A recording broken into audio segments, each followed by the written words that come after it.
انہوں نے جب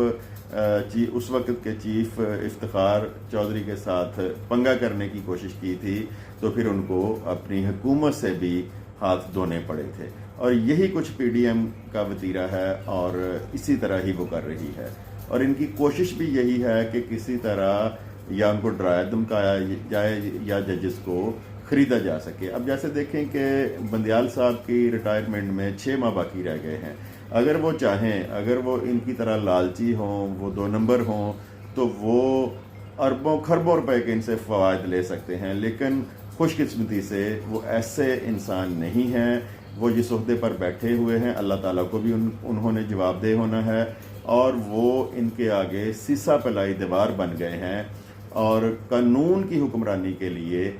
وہ چاہتے ہیں کہ قانون کے مطابق جو الیکشن ہے ان کا انعقاد کیا جا سکے۔ جس طرح پی ڈی ایم کی جماعتوں کے جو ارکان اسمبلی ہیں وہ بکاؤ ہیں، وہ پیسے کے لالچ میں کچھ بھی کر سکتے ہیں، اسی طرح ان کی کوشش ہے کہ ججز کو بھی اسی طرح کا ہی بنا دیا جائے اور وہ بکاؤ ہوں، پیسے لے کے جس طرح کے یہ فیصلے کروانے چاہ رہے ہیں، جس طرح یہ پی ڈی ایم اور اسپیشلی نون لیگ پرانے زمانے میں کرتی رہی ہے کہ ججوں کو خرید لینا، اپنی من پسند جج لگوانے اور ان سے مرضی کے فیصلے لینا،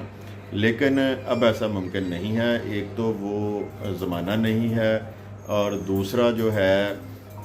میڈیا بہت اسٹرانگ ہو گیا ہے، اور میڈیا کی نظر میں ہر چیز ہے، اور لکیلی ہمارے جو ججز ہیں وہ بھی اس موڈ میں نہیں ہیں کہ ان سے پیسے لے کے ان کی مرضی کے فیصلے کیے جائیں، میرٹ پہ فیصلہ کرنا چاہ رہے ہیں۔ وہ انہوں نے بہت کوشش کی سیکرٹری دفاع کو ساتھ ملانے کی، سیکرٹری فائنانس کو ملانے کی، لیکن سیکرٹری دفاع نے جو ان کیمرہ یا ان کے چیمبر میں جو سماعت ہوئی ہے اس میں جو اپنا ریٹن تحریری جو جواب دیا اس میں انہوں نے کہا کہ ملک میں کوئی ایسے حالات نہیں ہیں، پنجاب تو آلموسٹ کلیئر ہے، کے پی کے اور بلوچستان میں کچھ ایریاز ایسے ہیں کہ جہاں پر کچھ پرابلم ہو سکتی ہے، یعنی مجموعی طور پہ جو تمام ملک ہے اس میں الیکشن کروائے جا سکتے ہیں۔ اور آرمی چیف نے اسمبلی میں خطاب کرتے ہوئے بھی ان کو یہی اشارہ دیا، انہوں نے یہ کہا کہ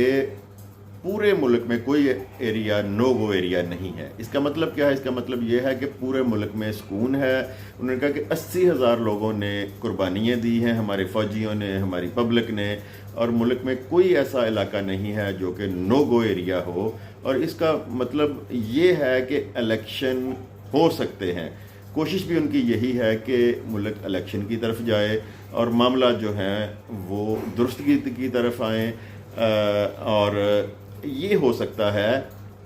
اس میں ایک اور ہے کہ یہ ٹیبل پہ آ جائیں سیاستدان، ٹیبل پہ آ کے یہ چاروں اسمبلیاں توڑیں، گو کہ الیکشن جو ہے جس طرح اسمبلی کے پنجاب اور کے پی کے کی ٹوٹ چکی، 90 دن سے آگے نہیں جایا جا سکتا، لیکن اگر یہ چاروں صوبوں کی اسمبلی دوسری 2 صوبوں کی بھی اسمبلیاں توڑتے ہیں اور اکٹھے الیکشن کروانے چاہ رہے ہیں، اس کے لیے بھی انہیں قانون میں ترمیم کرنی ہوگی، اسمبلی سے بل پاس کروانا ہوگا 90 دن سے آگے جانے کے لیے، اور اس میں پی ٹی آئی کو بھی پھر اسمبلی کا حصہ بننا پڑے گا۔ تو اس طرح کے حالات ہیں، اور اگر یہ چاہیں تو ملک کو بہتری کی طرف لے جا سکتے ہیں، لیکن دیکھیں پیپلز پارٹی نے سندھ میں سیٹیں لے جانی ہے، پیپلز پارٹی بلوچستان میں بھی سیٹیں لے جائیں گی، جو سب سے زیادہ صفایا ہونا ہے وہ ہونا ہے فضل الرحمان کا، ایم کیو ایم کا، اور سب سے زیادہ نون لیگ کا۔ نون لیگ کو کہیں سے بھی سیٹیں نہیں ملنی، تو یہ جماعتیں چاہ رہی ہیں کہ کسی نہ کسی ماشاء اللہ ملک میں لگ جائے، لیکن الیکشن نہ ہو، کیونکہ الیکشن میں ان کو جو کچھ انہوں نے پبلک کے ساتھ کیا ہے ان کو پتہ چل چکا ہے کہ پبلک نے اب ان کے ساتھ کیا کرنا ہے۔ شروع میں نے ایک بات کی تھی کہ 25-30 ہزار روپیہ لینے والا بندہ جو ہے وہ بجٹ کیسے بنائے گا، یہ آپ نے مجھے کمنٹس میں بتانا ہے۔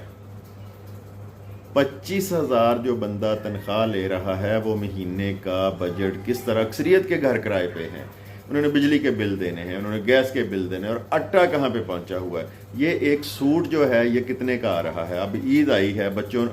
جو مزدور ہیں، جو 25,000 والے ہیں، جو 20,000 والے ہیں، یا جن کے پاس نوکریاں ہی نہیں ہیں، یہ سب کی ضرورت ہے عید پہ، سنت ہے یہ سوٹ پہننے۔ تو یہ کہاں سے یہ ساری چیزیں وہ پوری کریں گے؟ ان کو تو کوئی فرق نہیں پڑتا، ان کے تو جب عمرہ کرنے گئے ہوئے وہاں پہ پوز بنا بنا کے وہ تصویریں بنوا رہے ہیں، ان کی ایک ایک گھڑی کروڑوں روپوں کی ہے، ایک ایک جوتا لاکھوں روپوں کا ہے، انہوں نے تو اپنے محل کھڑے کر لیے ہیں، دولت کے انبار لگا لیے ہیں، ان کو تو کوئی فکر نہیں ہے۔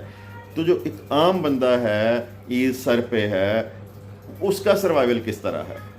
تو اللہ تعالیٰ ان کو عقل دے، ان کو ہدایت دے، ہمیں بھی عقل دے کہ ہم اچھے حکمران کو ووٹ دیں اور ہمارے ملک میں الیکشن ہو کر اچھا ایک سیٹ اپ آئے اور ہمارا ملک ٹریک پہ چڑھے۔ تو ناظرین، ویڈیو پسند آئے تو لائک شیئر لازمی کریں اور چینل کو سبسکرائب کریں۔ آپ کا بہت بہت شکریہ، خدا حافظ۔